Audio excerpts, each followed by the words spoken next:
অসম্ভব স্বাদের নিরামিষ রেসিপি সজনে ডাঁটা দিয়ে মসুর ডালের এই রেসিপিটা একবার ট্রাই করলে সবারই পছন্দ হবে। আসসালামু আলাইকুম ভিউয়ার্স, আপনারা সবাই কেমন আছেন? আশা করি আপনারা সবাই খুব ভালো আছেন। দিন শেষে আমি চমৎকার একটা রেসিপি আপনাদের সাথে শেয়ার করতে যাচ্ছি। ঘরে ও বাইরে, দেশ ও বিদেশে যে যেখান থেকে আজকের এই রেসিপিটা দেখছেন সবাইকে আমন্ত্রণ জানাচ্ছি আমার চ্যানেলে।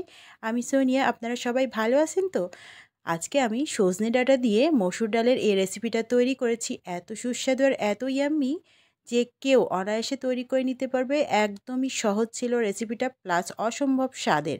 নিমিষেই কিন্তু এক প্লেট ভাত শেষ হয়ে যায়। তবে চলো দেখে নেই। প্রথমে এই রেসিপিটা তৈরি করতে লাগবে সজনে ডাঁটা। এখানে আমি 15 থেকে 20টা সজনে ডাঁটা কেটে ধুয়ে নিয়েছি। তবে এটা আমি কচি সজনে ডাঁটা নিয়েছিলাম, এজন্য এটা ছিলার প্রয়োজন হয়নি। এবার এখানে আমি দিয়ে দিচ্ছি হাফ কাপ মতো মসুর ডাল। মসুর ডালটা খুব ভালো করে ধুয়ে নিলাম। এবার এখানে আমি অ্যাড করব পেঁয়াজ কুচি। আমি আমার হাতের 2 মুঠ পেঁয়াজ কুচি এখানে দিয়েছি। পেঁয়াজ কুচিটা একটু বেশি দিলে টেস্টি হয়, এজন্য আপনারা আপনাদের পছন্দ মতো দিতে পারেন। এবার আমি দিয়ে দিচ্ছি 10 থেকে 12টা কাঁচামরিচ ফালি। একটু ঝাল ঝাল হলে টেস্টি হবে, ঝালটাও আপনাদের পছন্দ মতো দিবেন। আর হাফ চা চামচ জিরা বাটা দিয়ে দিচ্ছি, আর 1 টেবিল চামচ পরিমাণ রসুন বাটা দিয়ে দিলাম। 1 চা চামচ পরিমাণ লবণ দিলাম। লবণটা অবশ্যই স্বাদ মতো দিতে হবে। আর হাফ চা চামচ পরিমাণ হলুদের গুঁড়া। এবার একটু তেল দিয়ে দিচ্ছি আমি, সয়াবিন তেল 2 থেকে 3 টেবিল চামচ পরিমাণ তেল দিয়ে খুব ভালো করে সব উপকরণগুলো একসাথে মেখে নিচ্ছি। রেসিপিটা এত সহজ অথচ এত স্বাদের, কি বলবো। যারা নিরামিষ খেতে পছন্দ করেন তাদের জন্য তো খুবই পারফেক্ট একটা রেসিপি।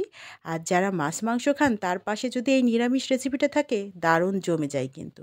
খুব ভালো করে মেখে নিয়েছি। এবার আমি পরিমাণ মতো পানি দিয়ে দিলাম। পানির পরিমাণটা আপনারা আপনাদের গ্রেভিটা অনুযায়ী দিবেন, ডালটা কেমন খেতে চান সেভাবে।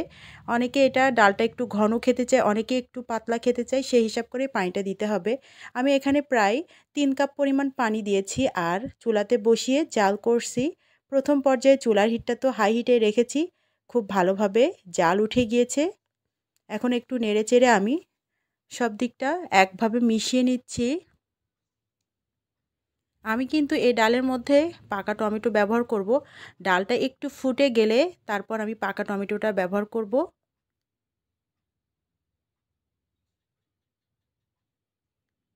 খুব ভালোভাবে নেড়ে চেড়ে মিশিয়ে দিচ্ছি।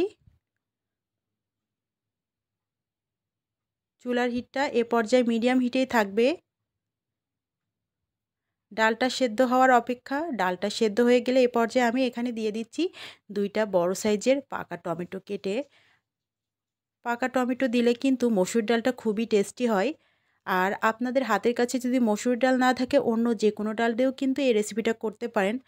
ছোলা বা মটর, মুগ যেটাই হোক, তবে মসুর ডাল দিয়ে এই রেসিপিটা দারুণ পারফেক্ট হয়। এই মসুর ডালের স্বাদটা কিন্তু অন্য ডালে হবে না। এর জন্য আমি সাজেস্ট করব অবশ্যই মসুর ডালতে এই রেসিপিটা করবেন। ডালটা খুব ভালোভাবে ফুটে গিয়েছে আর টমেটোর পানিটাও কমে এসেছে, ডালটা থকথকা হয়ে গিয়েছে। আমি নামানোর শেষ পর্যায়ে দিয়ে দিচ্ছি 1 মুঠ ধনিয়া পাতা কুচি।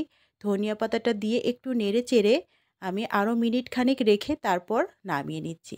টমেটোটা দেওয়ার পর আমি আরও 5 মিনিট মিডিয়াম হিটে জাল করে নিয়েছি। এতে কিন্তু ডালটা দেখেন একদম ঘন হয়ে এসেছে। এটা ঠান্ডা হয়ে গেলে আরও বেশ ঘন হয়ে যাবে। এবার আমি এটা চুলা থেকে নামিয়ে নিচ্ছি। চুলা থেকে নামিয়ে এটা ঠান্ডা হওয়ার অপেক্ষা, তারপরে এটা খাওয়ার জন্য রেডি হয়ে যাবে। গরম গরম ভাতের প্লেটে এরকম একটা নিরামিষ ডালের রেসিপি যদি থাকে, তাহলে অনায়াসেই কিন্তু গরম ভাতের প্লেট শেষ হয়ে যায়। বড় থেকে ছোট সবারই পছন্দ হবে। আশা করি আজকের এই রেসিপিটা বন্ধুরা তোমাদের কি ভালো লেগেছে? লাগলে অবশ্যই একটা লাইক কমেন্ট করো।